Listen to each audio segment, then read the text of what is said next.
महाराष्ट्राचा। नमस्कार, मी प्रतिभा। संध्या लाईव्ह मध्ये आपलं सर्वांचं स्वागत। महाराष्ट्रातील शेतकरी आणि पशुपालकांसाठी एक अत्यंत महत्त्वाची आणि दिलासादायक बातमी समोर आली आहे।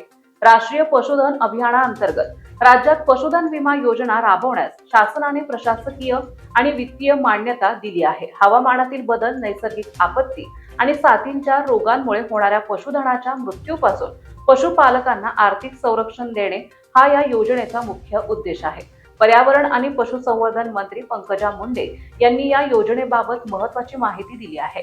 नैसर्गिक आपत्ती, अवकाळी पाऊस, पूर, वीज पडणे, सर्पदंश, विषबाधा तसेच लंपी स्किन सारख्या भयंकर साथीच्या रोगामुळे दरवर्षी अनेक पशुपालकांचे मोठे आर्थिक नुकसान होते। या नुकसानीतून शेतकऱ्यांना सावरण्यासाठी आणि त्यांना कर्जबाजारी होण्यापासून वाचवण्यासाठी ही पशुधन विमा योजना महाराष्ट्र पशुधन विकास मंडळामार्फत राबवली जाणार आहे।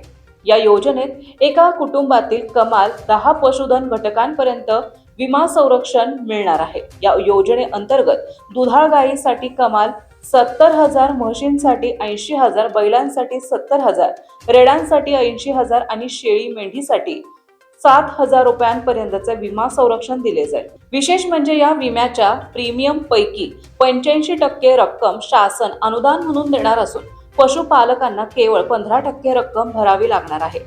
लाभार्थी 1, 2 किंवा 3 वर्षांसाठी हे विमा कवच घेऊ शकतात। पशुधनाचा दुर्दैवाने मृत्यू झाल्यास 24 तासाच्या आत विमा कंपनीला ॲप, कॉल किंवा ईमेलद्वारे माहिती देणे बंधनकारक असेल। कागदपत्रे पूर्ण झाल्यानंतर 15 दिवसांच्या आत विम्याची रक्कम थेट लाभार्थ्यांच्या बँक खात्यात जमा केली जाईल। 15 दिवसांपेक्षा उशीर झाल्यास कंपनीला 12% दराने अतिरिक्त व्याज द्यावे लागेल। योजनेचा लाभ घेण्यासाठी जनावरांना 12 अंकी इयर टॅग असणे आणि राष्ट्रीय डिजिटल पशुधन प्रणालीवर नोंद असणे आवश्यक आहे। शासनाच्या या निर्णयामुळे राज्यातील ग्रामीण अर्थव्यवस्थेला आणि शेतीपूरक पशुपालन व्यवसायाला मोठा हातभार लागणार आहे। ताज्या आणि महत्त्वपूर्ण बातम्या पाहण्यासाठी आजच आमच्या संध्या लाईव्ह न्यूज चॅनलला YouTubeवर सबस्क्राईब करा आणि बेल आयकॉन प्रेस करा।